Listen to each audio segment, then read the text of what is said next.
Hello and welcome to the news at 10 on NTA News 24. We are reaching you live from the nation's capital, Abuja. My name is Tessie Omiri. Let's begin with the headlines. President Tinubu honors 17 officers and men of the Nigerian Army slain in the line of duty. Each man now belongs to the hallowed list of servicemen and women who defended our country. Federal government prioritizes enhanced healthcare delivery, makes commitment to support training of personnel in health institutions.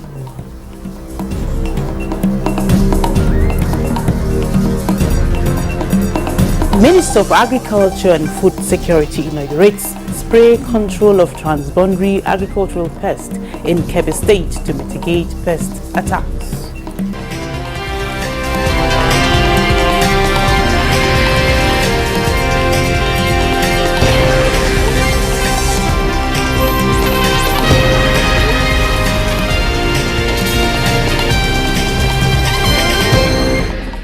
Now details. President Bola Tinubu has honored the 17 officers and men of the Nigerian Army who died in the line of duty in Okoma with posthumous national honors. This was at the burial ceremony of the departed personnel at the National Military Cemetery, Abuja. State House correspondent Musbao Dan Wahab reports. Yes.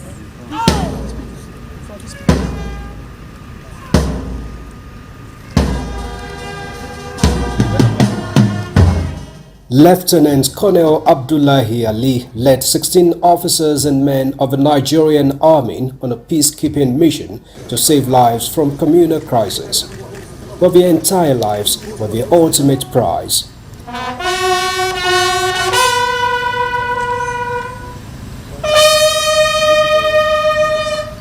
The soldiers, who were described as some of the finest national assets, returned in caskets. With the Commander-in-Chief on ground to pay his last respects, it was a befitting honor, just coming too early. You are all our heroes. Each man now belongs to the hallowed list of servicemen and women who defended our country and protected their fellow Nigerians, not minding the risk to their own lives. President Tinubu appreciated the role of the Nigerian military in upholding the unity of the nation, assuring that his government will continue to work to end the cycle of violence and bloodletting in the country, while demanding the cooperation of the elders of the affected communities in identifying the perpetrators. The president says the sacrifice of the lost officers and men will not go in vain. As part of the honors, the 4 officers involved got posthumous national honor of Member of the Order of Niger, while the 13 soldiers got Officers of the Federal Republic medals. The federal government will provide housing in any part of our country to each of the families of the 4 officers and 13 soldiers that were among them. The federal government has also approved scholarship to all children of the deceased up to university level.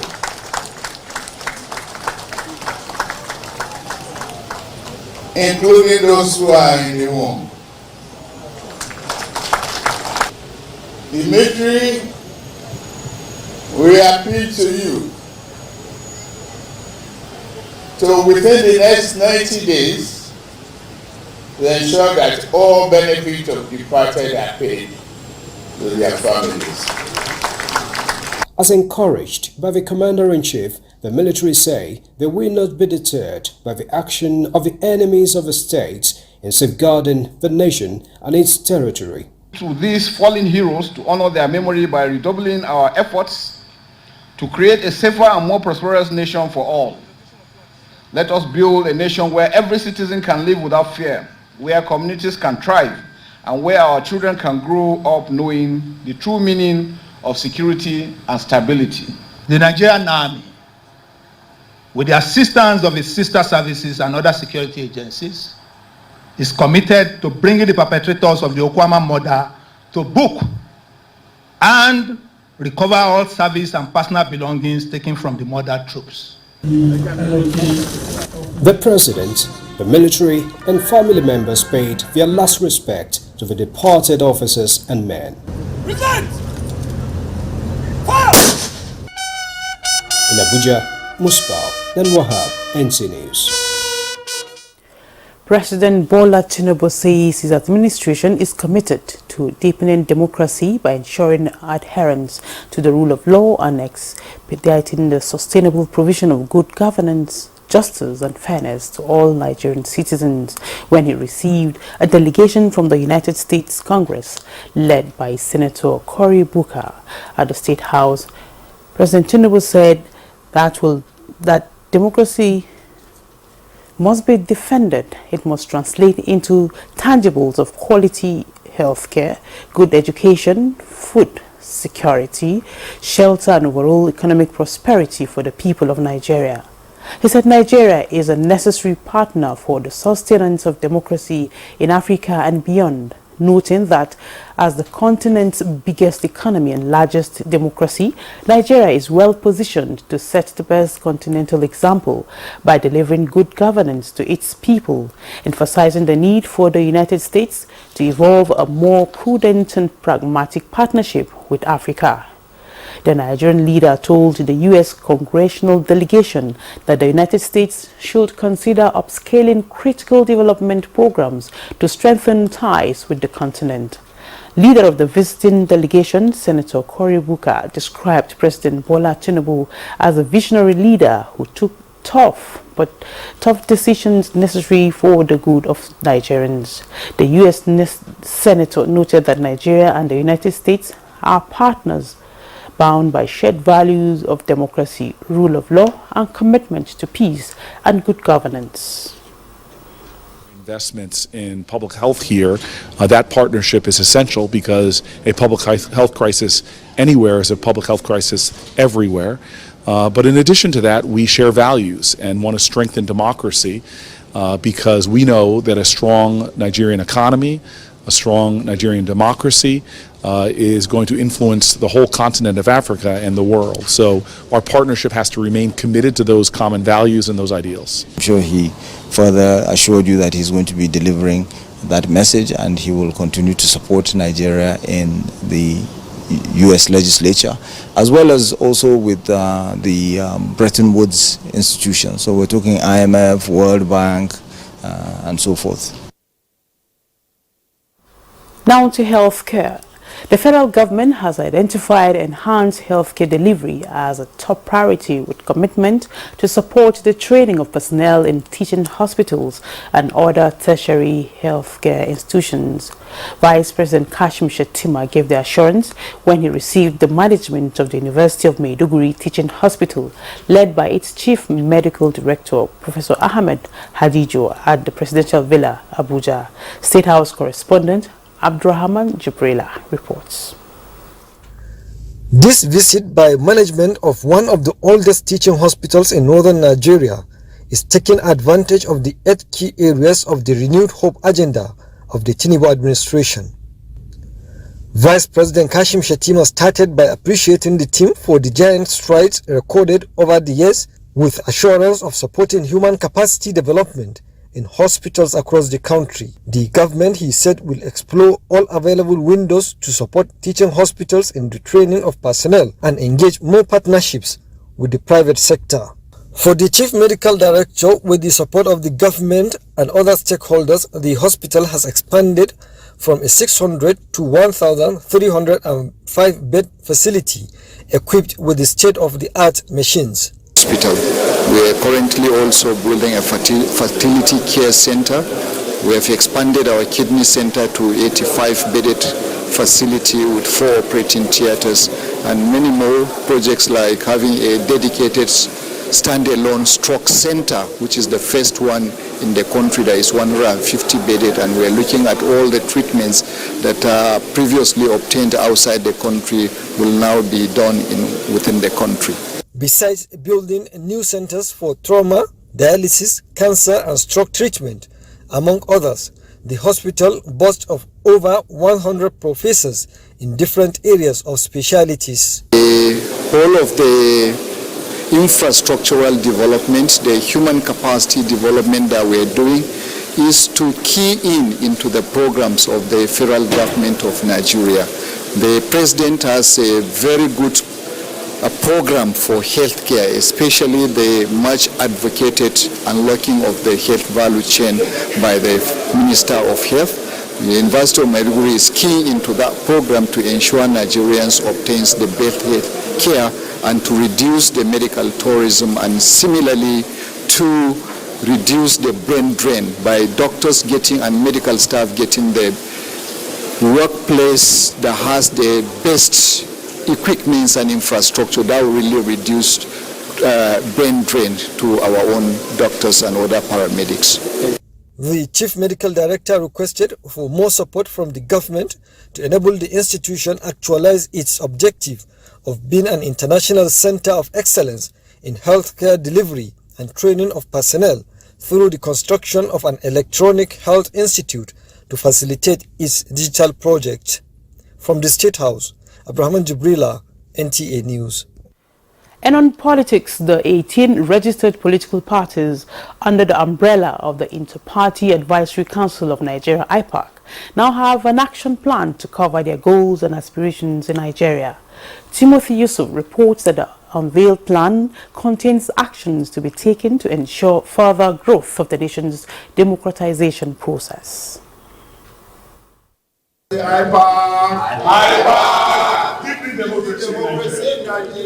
Unveiling of the Inter-Party Advisory Council's 4-year action plan, supported by the Westminster Foundation for Democracy under the Nigeria Open Political Party Project.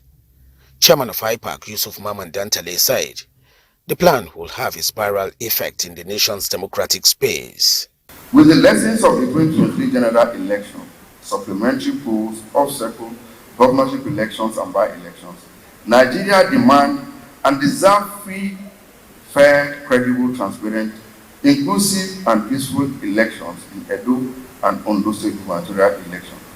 Representative of the INEC chairman, National Commissioner Professor Sam Olumekun, former President of the Senate and Secretary to the Government of the Federation, Ayim Pius Ayim, and House of Representatives Majority Leader Professor Julius Yombere were unanimous in their position that IPAC must rise to the challenge and address salient issues in the political party system. Much of the challenges we face during the election is rooted from the mistakes or the mischief that was done in the party primaries or within the party machinery. The task of deepening, consolidating and growing our democracy is the collective responsibility of all Nigerians. The Commission welcomes robust proposals on matters related to continuous improvement in the processes and procedures of election management and administration in Nigeria. The country director of Westminster Foundation for Democracy, Adebowale Olorumola, believed that Nigeria cannot address money politics without the support of the political parties, promising continued support to political parties in the country to implement the plan. Timothy Yusuf, NTA News. The West African Civil Society Forum WACSOF, the umbrella body of the civil society organizations in West Africa, has commended the smooth conduct of the presidential elections in Senegal held on Sunday, 24th March 2024, and extended its warmest congratulations to the winner and president-elect of Senegal, Bassirou Diomaye Faye. WACSOF recognizes and applauds the efforts of the people of Senegal in upholding democratic values and principles through the peaceful conduct of the elections. This is most especially commendable in view of the political turbulence and mass protests in the build-up to the elections over the past 3 years. It says the high voter turnout for the poll is a testament to the timeless commitment of the Senegalese people to uphold their long-established traditions of political resilience and democratic consensus building. You're watching the news at 10 on NTA News 24. Let's take a break. More reports when we return. Do stay.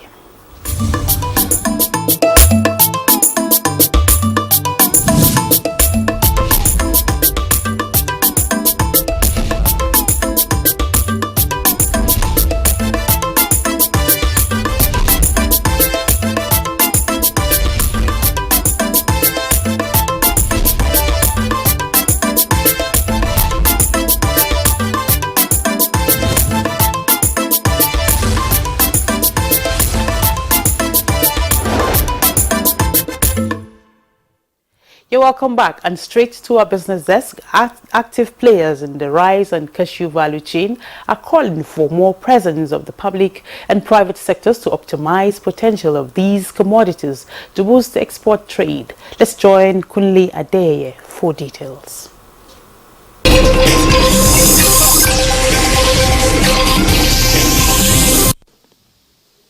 The value and volume of Nigeria's exportable products keep growing exponentially. This trajectory is what those who are actively involved in the export business are trying to sustain and also take advantage of the Africa Continental Free Trade Area. Apart from creating market access for Nigerian non-oil exportable products, they also want the reparation of export proceeds to enhance foreign exchange earnings and inflows to Nigeria to strengthen the local currency. Nigerian farmers, rice farmers, have the capacity to give you premium quality Nigerian rice that are stone free for consumption. So we want our consumers to know that Nigerian rice farmers have good premium quality Nigerian rice that is very edible quality, stone free, not sticky for them to consume. So we need to invest in rice farming in the country, in Nigeria. Governments in West Africa are now increasingly making investments in the sector. Top commodities in terms of total exported products were urea, fertilizer, which accounted for 20.10%, while cocoa beans came second at 13.19%. Sesame seed took the third position at 9.03%. Besides these, they are saying the active participation of the private and public sectors in the export trade is not negotiable. With Business News, I'm Kunle Adeye.